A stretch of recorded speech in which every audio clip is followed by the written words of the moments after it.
everyone, welcome back to our channel. For today's vlog, we're going to show you our cleaning motivation vlog for our delivery van. So guys, we've been planning to clean this van for weeks pero naging busy kami ni Daddy Chad. So ngayon, we finally had time. Ayan guys, so as you can see, masyadong naipon na yung dumi. Please don't judge us. Talagang naging busy lang din kami ni Daddy Chad. So yan, maraming may mga basura and yung mga dumi, yung alikabok and all, naipon na talaga. So we are going to show you the before and after. So it's high time to clean this. Talagang grabe na yung dumi. So here you go guys. Ito ang itsura niya before and later on we're going to show you kung ano yung itsura niya after malinisan.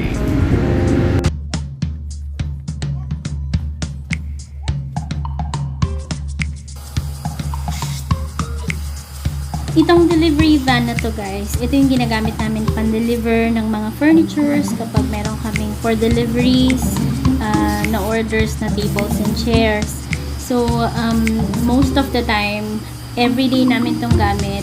Araw-araw, ito yung lagi namin dala ni Daddy Chad.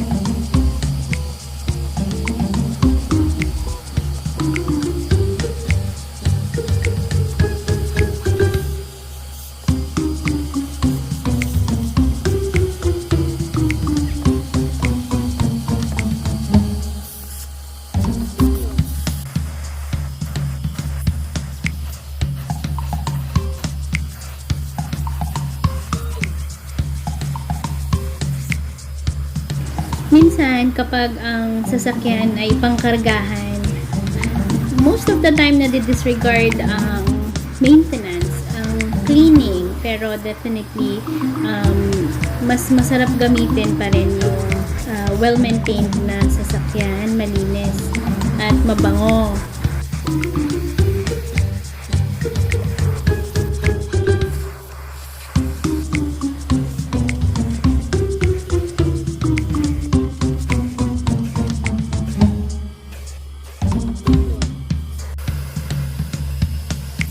Minsan kapag maraming intindihin, ito gagamitin namin. So, papasok kami sa shop, nagmamadali, kung ano yung ikakarga, ilalagay na lang lahat, halo-halo na. So, yun guys, medyo napapabayaan din namin yung cleaning kasi pag uwi namin sa bahay gabi na, wala na, pagod na. Time for kids naman. So, kailangan mo talaga siyang bigyan ng time para makapaglinis and kailangan ma-schedule.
Guys, we're done.